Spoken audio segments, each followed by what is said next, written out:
ఈ లోకంలోనికి ఆయన దిగి వచ్చున్నాడు.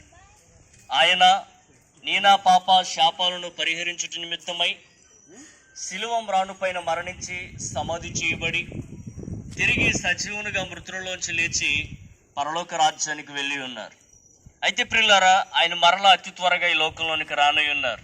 అవునండి, ఆయన మహామహిమతోనూ ఆర్భాటముతోనూ దేవుని బోరుతోనూ రాజులకు రాజుగాను ప్రతి ప్రభువులకు ప్రభువుగాను మహామహిమతో యేసుక్రీస్తు వారు ఈ లోకంలోనికి రానై ఉన్నారు. ప్రియులారా, యేసుక్రీస్తు వారు శరీరధారిగా ఈ లోకంలో సంచారం చేస్తున్న దినాలలో ఆయన శిష్యులు ఈ విధంగా అడిగి ఉన్నారు, ప్రభు, నీవు మరలా ఈ లోకంలోనికి ఎప్పుడు వస్తావు?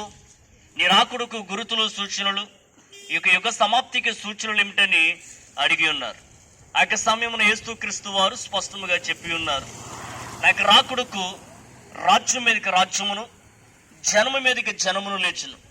మీరు యుద్ధముల గురించి యుద్ధ సమాచారాల గురించి వింటారని, అక్కడక్కడ కరువులను భూకంపములను వస్తాయని, మనుషులందరూ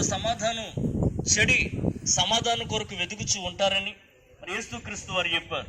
యేసుక్రీస్తు వారు రాకడకు మరి అక్రమం విస్తరిస్తూ ఉందని, అనేకుల యొక్క ప్రేమ చల్లారిపోతూ ఉందని మరి ఈ విధముగా కొన్ని సూచనలు సంకేతాలు యేసుక్రీస్తు వారు చెప్పి ఉన్నారు. అవును ప్రియులారా, మనం ఆలోచన చేసినట్లా ఇప్పటికీ ఇవన్నీ కూడా జరుగుతూ ఉన్నవి, మరి ఇవన్నీ కూడా మరి జరుగుతూ ఉన్నవి. అయితే ప్రియులారా, మనం చూసినట్లయితే గడిచిన దినాలుగా మరి భయంకరమైన యుద్ధాల గురించి మనం వింటూ ఉన్నాం. మరి యెరూషలేము దేశంలో మరి భయంకరమైనటువంటి యుద్ధాలు జరుగుతూ ఉన్నాయి. మరి వేల కొద్ది ప్రజలు మరణిస్తూ ఉన్నారు.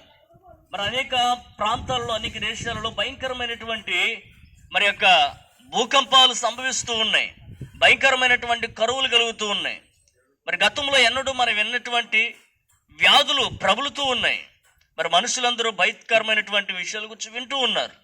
ఇవన్నీ కూడా యేసుక్రీస్తు వారి యొక్క రాకడకు గుర్తులుగా, సూచనలుగా, సంకేతాలుగా మనకు కనబడుచున్నవి. అవునండి, యేసుక్రీస్తు రాకడ అతి సమీపమున ఈ లోకములో జరగనై ఉన్నది.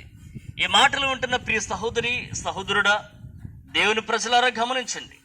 ప్రభువు యేసుక్రీస్తు వారు సర్వ మానవాళి విషయమై ఆ యొక్క సిలువలో చేసిన యొక్క పుణ్య కార్యమును ఎందరైతే విసర్జిస్తూ ఉన్నారో, ఎందరైతే ఆయనను తమ స్వంత రక్షకునిగా ప్రభువుగా దేవునిగా అంగీకరిస్తూ తమ హృదయమునందు చేర్చుకుంటున్నారో, వారి ఎట్టి కర్మపరులైనను యేసుక్రీస్తునందలి విమోచనము ద్వారా మరి ఉచితముగా నీతిమంతులుగా తీర్చబడుచు ఉన్నారు. అట్టి వారు పాపరహితులుగా పునీతులుగా తీర్చబడి వారు దేవునికి కుమారులుగాను పరలోక రాజ్యమునకు హక్కుదారులుగా తీర్చబడుచు ఉన్నారు. అవును ప్రియులారా, మనం ఒకనొక దినమున మరి లోకాన్ని విడిచిపెట్టవలసిన వారమై ఉన్నాము.